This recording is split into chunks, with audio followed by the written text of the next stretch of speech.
Time now for an in-depth look at the market news this afternoon, and for that I'm joined on the line by Mr. Daniel Yu, global strategist at Yuanta Securities. Mr. Yu, good to have you back on. Thanks for making time today. Good afternoon. Well, stocks on Wall Street were mixed overnight in their first full session after the FOMC's latest meeting. The Nasdaq was up a fair bit, but the Dow closed lower. What's the story in the global markets?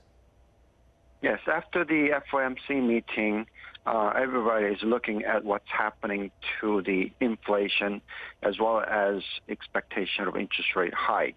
If you look at what Fed have said, pretty much that they will continue to have very ample liquidity into the system, but they're expected to raise interest rate by end of 2023 by about 2 times, most likely second half of 2023.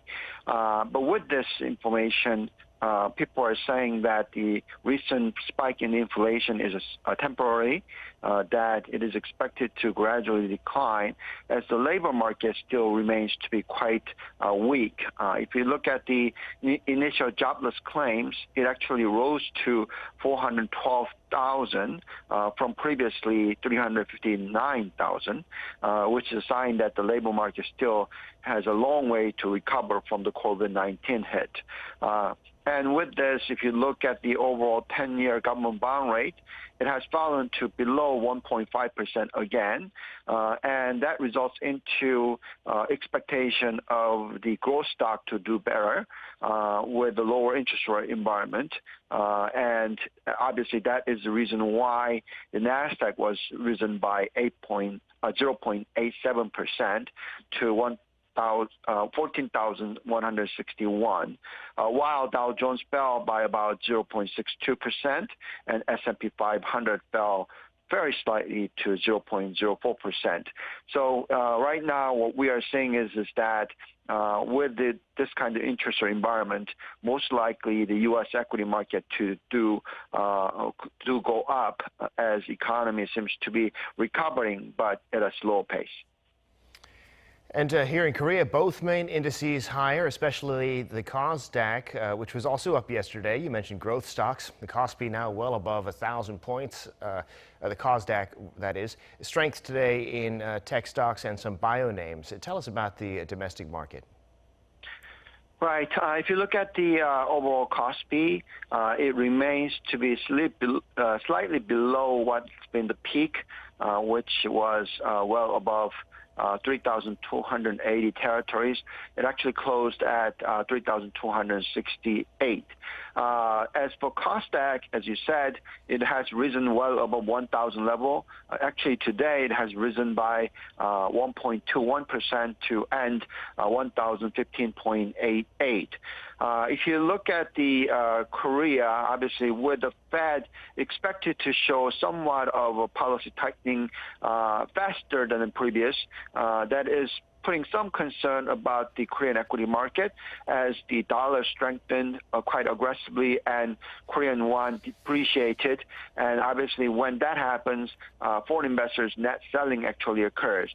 So people continue to be concerned about this. But in any case, if you look at the Korea's BOK, they're saying that they might raise interest rate probably faster than obviously U.S. And if that's the case, some people are concerned that the interest rate hike might come through by end of this year rather than probably next year. So if that's the case, then people are concerned about equity might do weak. But in any case, if you look at the local 10-year government bond rate, it remains at about 2.1%, which is pretty much in a trend with what's happening in U.S. interest rate. And therefore, we think that this is still very low interest rate environment, and the Korea's equity market is likely to do further rise with the continuation of earnings growth due to the economic growth rate we're seeing. Korea is one of the strongest earnings economic growth rate country since the COVID-19. Most of the countries were suffering from the negative and growing back, but still nevertheless below the previous peak, whereas Korea is showing a quite significant growth even from the COVID-19. And you mentioned what's happening with the exchange rate. The Fed's talk yesterday about raising rates, tapering. That's had an effect on the won against the dollar. The won, it's back up to about 11.32 against the dollar, which is the highest it's been in about 4 weeks. So what do you see happening with the exchange rate? Right. I think what we need to look at is what's happened to U.S. dollar first. If you look at the U.S. dollar in general, the dollar index has traded 9 weeks high, reaching about 91.85 in the early trade of Friday. Now, following the post FOMC breakout, which fueled the rally to freshly multi-month high. Now, with the government, obviously, the U.S. government saying that they might do interest rate hike by end of 2023, and Jerome Powell have noted that there had been quite a bit of discussion regarding to the scaling back of bond purchases, the tapering, and because of this, people are saying that U.S. dollar might be strengthening, with also economic growth rate coming in at quite significant level, which is one of the highest out of all the countries, as high as 7% this year. However, though, if you look at what's happening to the Korean won US dollar rate, yes, it did depreciate quite significantly in a short term, but it seems to be fairly stabilizing, as today the Korean won fell down to 11,029.5, falling by about 4.5 won. So depreciation has stopped. Obviously, the reason for that is because, number one, Korea's interest rate is higher than U.S. Number two, Korean BOK is probably most likely to raise interest rate faster than the U.S. And number three, if you look at Korea's overall economic growth rate and the sensitive to the foreign overall economic growth rate, the global growth rate is high, and therefore Korea is expected to do well relative to most of the other countries. Having said that, if that's the case, we think that Korean won would probably be fairly stable in the future. Some people are saying that it might go up to as high as 11.50. I don't think that will actually happen, but it will be trading at a range bound. So somewhere between 1100 to 1130 over the next probably about a year or so in the future. So all in all, Korean won is not going to have a major impact in terms of overall economic conditions of Korea.